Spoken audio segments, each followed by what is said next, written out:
Hi everyone, today we are going to revise chapter 3, that is pair of linear equations in two variables. Let us understand the meaning of the chapter first. Pair means two, linear means variables power is 1,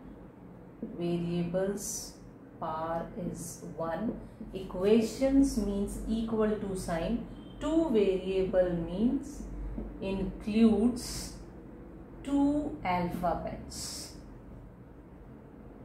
Alright, so if I want to write down pair of linear equations in two variables in standard form, then I can write it as a1x plus b1y plus c1 equal to 0, and another I can write it as a2x plus b2y plus c2 equal to 0.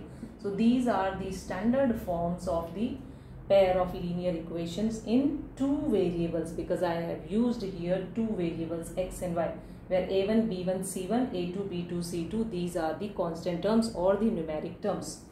Alright, now if I am talking about two lines, pair means two, that means I am talking about two lines. So I can get three different conditions. Two lines can be intersecting lines, two lines can be parallel lines, two lines can be coincident lines. So for these three we have different conditions. If these lines are intersecting at a point, that means I will be getting a unique solution. Since these lines are touching or intersecting at a point, that's why I will get only one solution, unique solution or one solution. Since these lines are not touching or intersecting each other at any point, so I will get no solution over here. And here these two lines are coinciding with each other, that means they are touching each other at every point. So I will be getting here infinite solutions. So infinitely many solutions, infinite solutions. You can write it as infinite solutions. Children, whenever you are getting solutions, then your pair of lines will be consistent. This is consistent. Here we don't have solution, so I will be writing it as inconsistent. Here again I am having solution. Whether it is one or more than one, it is consistent. And if your solution or pair of lines are consistent, then these are also known as dependent lines. These are also known as dependent lines. Alright, so these are the three words which can be used in the questions. Okay, so we have specific condition for the lines to be intersecting lines, for the lines to be parallel lines, for the lines to be coincident lines. So if we have intersecting line, you can always find out the ratio of coefficient of x. I am finding out a1 by a2, that means ratio of coefficient of x. I will be finding out coefficient of ratios of coefficient of y. I will find out coefficient of not coefficient but the ratio of the constant. In all the three cases I will be calculating ratio of all the three values. Here also I will calculate a1 by b2, b1 by b2, c1 by c2. Alright, now I am telling you the trick how you can remember. Since these two lines are cutting each other, so I will be cutting this. It doesn't matter whether this c1 by c2 comes out to be equal or not equal. So the main condition for the lines to be intersecting lines is a1 by a2 should not be equal to b1 by b2. Since these two lines are cutting, you can remember you can cut equal to sign. If your lines are parallel, that means they are going like equal to sign. So you can always put equal to sign in between them. And here c1 by c2 will not be equal to c1 by c2 will not be equal to b1 by b2 or a1 by a2. So the basic condition over here is a1 by a2. Since the lines are parallel, so I have written parallel line over here. That means a1 by a2 is equal to b1 by b2 is not equal to c1 by c2. Now here the lines are coincident line. That means both of them are lying on each other.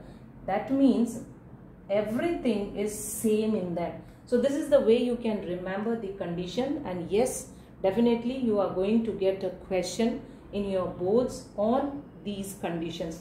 either you will be getting these words, or you have to find out whether the lines are consistent or inconsistent, whether it has unique solution or infinitely many solution. Based on this condition you can find out. Then we have methods of solving a pair of linear equation. If we have two equations, linear equations, then how we can solve it for x and y. That means how we can calculate the value of x and y. So here we have few methods to find out. First of all, it is graphical method, which you have read in class 9.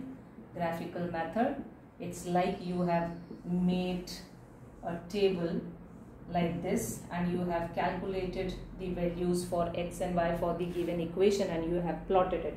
So first method we have graphical method, by which you are aware of. Second method we have substitution method.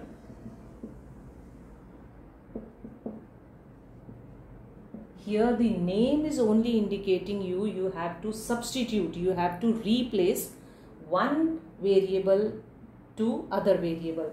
So substitution method means from first equation or from second equation you find out the value of one variable and substitute in the second one. So you will be getting the value of the one variable, and then again on substituting in the first or the second equation you will be getting your value of another variable. So what do you have to do? First of all, you find out, you change the equation, any one of the equation in the form of another variable, and then you substitute in the second variable. Alright. Then we have elimination method. This is the most easiest method. In elimination method, what you have to do? The name is only indicating you that you have to eliminate. That means you have to cut one of the variable. And how you can eliminate one of the variable? Just by making its coefficient, any of the variables coefficient same. But you have to remember in elimination method that whenever you are making one of the variables coefficient same, then you have to see the sign of these two. If both of these are of same sign, then you have to subtract. If both are of different sign, that means if one is positive and other is negative, or one is negative and other is positive, then you have to add them. So subtract when these are of same sign, add when these are of different sign. Then one more method we have, which is cross multiplication method. But this year cross multiplication method has been deleted from your syllabus, so you don't have to bother about cross multiplication method. Children, I have done the questions in the video and I have shared the link in the description box. You can go there and find out the solutions for substitution method, for elimination method. Children, in this chapter we have one more topic, which is equations reducible to a pair of linear equation in two variables. But this time board has also deleted this topic, so you are just left with graphical method, substitution method and elimination method.